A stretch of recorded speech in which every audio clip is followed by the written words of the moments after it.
전사 목표를 설정해서 각 부문에 할당하는 방법이 있어요. 예. 그런 걸 우리가 보통 탑투 다운 방식. 제일 일반적인 것 같은. 하향식이라고 해야 예. 되나? 예. 그 다음에 이제 개인에게까지 가죠. 뭐 조직 계층에 따라 단계는 여러 개 됩니다만은. 네. 근데 반대 방향도 있어요. 실무진에서 또는 개인들이 내년도 목표나 계획을 일단 수립해서 다 모으면은 그게 부문 목표가 되고 또 그걸 전사 거 다 모으면 전사 목표가 될 수 있죠. 우리가 이렇게 계획 만드는 걸 바텀투업 방식이라고 그러는 거죠. 예. 네. 그러면 실제 기업에서 어떻게 하는 거냐라기보다는 저는 어떻게 해야 된다고 말씀드리죠. 네. 잘하는 기업은 이 두 개를 병행해서 진행합니다. 아, 실제로 정말 저렇게 바텀업된 어떤 경영 목표가 실제 반영이 된다는 거죠? 아니, 반영되는 건 고담 이야기고 네. 만들어져서 위로 올라가요. 어쨌든. 아, 네. 그 다음에 위에서 내려와요. 예. 이 말씀 드리는 이유는 한 가지 방법만 취하지 뭐 두 가지를 하냐 하는 걸 이것도 힘들어하는 분들이 있더라고요. 다녀보면 그러니까요. 담당하는 분들이. 그래서 이렇게 하는 게 옳다. 그걸 이제 강조하려고 말씀드린 거고요. 네. 그럼 서로 다르죠. 맞춰보면 중간에 예. 맞춰보면 다른데 그럼 어떻게 할 거냐. 예. 그때부터 조율하는 과정이 필요한 거죠. 왜 네. 위에서는 이만큼의 목표를 요구하는 거냐. 네. 또 이렇게 보느냐, 될 거라고 보느냐 하는 거하고 실무진에서 현장에 있는 사람들이 네. 실제 상황이 이렇습니다. 그러니까 요 정도밖에 안 나옵니다. 보통은 전사께에서 제시한 게 좀 많아지고 실무진 올라가면 적은 게 보통이더라고요. 저의 경험으로는.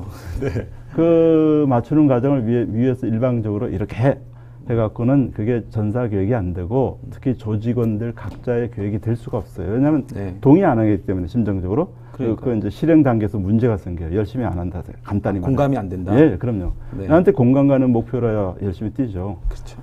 그래서 이 조율 과정이 필요하죠. 서로 설득하는 거죠. 그러니까 오라클 타겟도 좀 이렇게 네. 공감 가는 타겟을 줘야 되는데.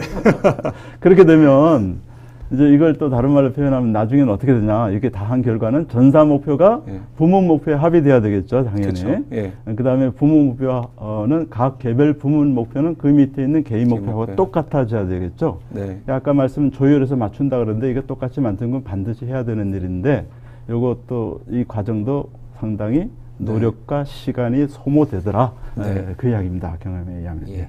알겠습니다. 연간 계획 수립을 현실적으로보다는 공격적으로 짜다 보면 항상 목표치가 높아서 달성률이 떨어집니다. 그렇다 목표를 낮추면 눈치가 보이는 게 현실인데요. 눈치 안 보이고 현실성 있게 연간 계획 수립할 수 있으면 좋을 텐데 어떤 점을 부각하면 좋을까요? 라고 하셨는데 이거 경영자한테 부각한 거겠죠? 네. 네네. 이거는 질문하신 의도와 조금 다른 각도로 제가 답변을 드리겠습니다. 네네네. 그러면 이 질문도 바꿔질 수 있다고 보는데요. 네. 이건 이제 계획을 위에서 요구하는 목표치하고 실무진에서 뭐 기대하는 목표치하고 다른 건 네. 아까 말씀드린 중에도 잠깐 나왔는데 항상 위가 높죠. 그렇죠. 실무가 높게 얘기하지 맞습니다. 않죠. 맞습니다.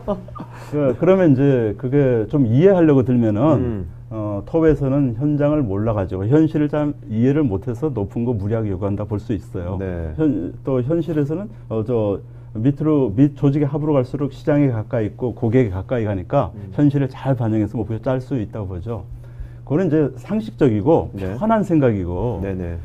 보통 이 말을 답변자 드리고 싶어 눈에 띄었다는 것은 기업의 목표는 일단 높아야 목표로서 의미가 있다고 보여져요. 저 너무나 공감이 가는 말씀이십니다. 이 경영자들 제가 무조건 높아야 돼요. 네. 이런 말을 맞아요. 많이 합니다. 가장 그 무난한 목표치는 네. 과거 5년간 예를 들면 이익이라고 하면 네네. 우리가 이익 성장률이 몇 %였지 평균 해보니까 맞아요, 연평균 맞아요. 5%더라. 내년도 5% 더 하자. 네네. 이게 가장 무난한 목표치예요. 그렇죠. 저는 이때 이제 굉장히 흥분하는데 네. 해오던 대로 그게 5%를 내년도 목표라 그러면 그건 잘못된 거다. 용어 자체가. 왜 그건 예상치지 왜 목표치나 저는 그렇게 말을 해요. 네네. 그러니까 무난한 목표치는 그는 목표가 아니라는 거죠. 네. 높아야 목표라는 거죠. 그러면 이제 아까 이분이 고은성님이 말씀하신 대로 달성률 맨날 떨어진다. 네. 근데 그 높은 목표를 달성할 방안을 만들어야 되는 거죠. 그렇죠. 그래야 이제 회사가 성장할 수 있고 또 이익도 낼 수 있고 그다음에 지금 일하는 분들이 존재하는 이유가 뭐예요? 과거 해오던 만큼 하는 게 존재 이유가 아니라고 저는 보죠. 네. 그래서 그걸 더 향상시키기 위해서 존재하는 거죠. 사실 이게 네. 달성을 못 하더라도 네. 뭔가 이렇게 높은 목표를 잡으면 네. 좀 발상의 전환을 하지 않으면 달성이 안 되거든요. 그렇죠. 그러니까 뭔가 새로운 시도를 하게 되는 예. 사실 그 목표가 달성 안 되더라도 예. 그 새로운 시도를 하는 그 과정 자체가 네네. 경영자한테는 좋은 거죠. 맞습니다. 네, 그 자체가 보기에 좋고, 네, 그 자체가.